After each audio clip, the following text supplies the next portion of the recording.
Jean-François, Salut Bruno. quand t'es pas en cuisine, t'es Je dans suis ce dans magnifique potager. Voilà, nous plantons nos propres légumes pour Ça, c'est le génial. restaurant, ça c'est fabuleux. Et ça rentre dans la charte d'un bistrot Exactement, de pays. on essaye que ce soit le maximum local. Et là nous avons des belles courgettes jaunes pour la recette. Ça, c'est beau, ça. Et on va prendre une verte. Là, il y a de quoi faire. Hein. Donc Qu'est-ce qu'il voilà. vous faut alors encore? On va aller ramasser quelques tomates, des cébettes, on va avoir quelques herbes aussi. Qu'est-ce qu'on vient de cueillir? Red chard. D'accord. Ça ce sont des cornes de cerf, jeunes pousses. Et une belle aubergine. Et voilà, un petit concombre pour la recette aussi. Tiens, il y a aussi une autre variété de courgettes que j'adore. C'est la trompette, c'est une variété italienne. Elle porte bien son nom. Hein. Jean-François, on a notre magnifique panier de légumes. Maintenant, direction. Chez Eric et Florian Jean, Ok. la ferme des Charentais. Nous sommes à 2 minutes. Producteur d'agneau. Bio, Et on y va. passionné. Allez. Allez, on y va. Bonjour Jean-François. Salut. Bonjour. Bonjour. Alors je te présente Eric. Vous êtes producteur d'agneau bio.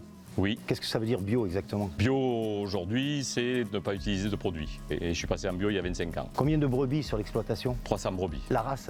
La race, c'est la Préalpe du Sud. Qu'est-ce qu'on leur fait manger à ces brebis tout au long de l'année? On est autonome en alimentation. Donc on fait du fourrage, on fait du grain, on fait de la paille. On Ouais. essaye de faire de l'herbe pour qu'elle soit le maximum dehors. On est dans les Alpes de Haute-Provence. Oui. Est-ce qu'il a vraiment le goût de son terroir? Ben oui, oui, oui. C'est pour ça que moi j'ai maintenu cette race Préalpe parce qu'elle a un goût, mais un bon goût. Parle-nous, toi Jean-François, de ce goût. Une finesse, D'accord. la couleur de la viande, légèrement rosée, mais légèrement. Et surtout le goût, il n'y a pas un goût trop prononcé. Voilà. C'est subtil. Donc là, je suis énormément content de ceux qui font. Eric, merci de nous avoir reçus. Merci beaucoup. Et nous, on va Bonne cuisiner. cuisine. Allez, on y va. Allez, Au revoir. Au revoir.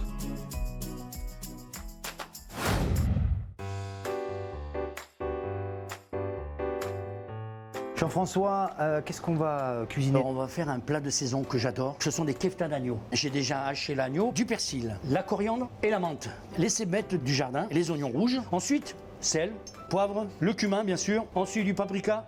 Moi je prends le fumé, ça donne un petit goût sympa. 4 épices ou cannelle. Bon. Et surtout, la petite pointe d'harissa. Et là, très simple, on va malaxer. Alors moi, ce que je conseille, c'est de faire cette recette la veille. D'accord. Comme ça, tous les parfums se diffusent. laisses infuser après Et voilà, au frais. exactement. Et on va se faire des petites brochettes, tout simplement. Parle-moi un petit peu de cocotte. Qu'est-ce qu'on vient manger ici? C'est une cuisine, comme on dit, du marché. Bon. Donc voilà. Bon, après, on va passer au niveau cuisson. Voilà, je vais saler un petit peu. On va les tourner. Un peu de marinade qu'on a préparé auparavant. Jean-François, tous les légumes cueillis ce matin, on les a déjà préparés. Oui. Nous avons les tomates du jardin. J'ai grillé à la plancha les courgettes, les Et aubergines. oui, les aubergines. Et on se fait une petite salade de tomates et légumes grillés. Et ça sera pour tout à l'heure. Notre accompagnement. On va faire le tzatziki, yaourt grec, de l'ail, un peu de concombre que je vais hacher dedans, du jus de citron, De l'huile d'olive. de l'huile d'olive, du sel et du poivre. Et là, nous allons mixer. Il y a déjà du concombre, mais Voilà. on rajoute... Pour le côté croquant de la recette, un petit peu de paprika fumé dessus pour la couleur. Allez, allez, on va dresser, hein. Et maintenant, on va déguster. Exactement. Lily, toi, tu proposes le vin à ta clientèle. C'est ça. Mon grand plaisir, c'est de trouver des domaines avec des vins atypiques. Petit coup de cœur français et petit coup de cœur grec. Ah, ça me fait plaisir. Pour la Grèce, on a Managouziak, on est dans le Péloponnèse. On va retrouver des petits aromatiques de citron en D'accord. bouche qui sont très agréables. Et puis on a aussi Flonflon. Flonflon, on est à côté de Vaison-la-Romaine et on a un joli pourcentage de grenache et un petit peu de syrah. Bien frais, c'est très sympa. Merci pour ce beau voyage. À très très bientôt dans les... Toqué du Sud. Et alors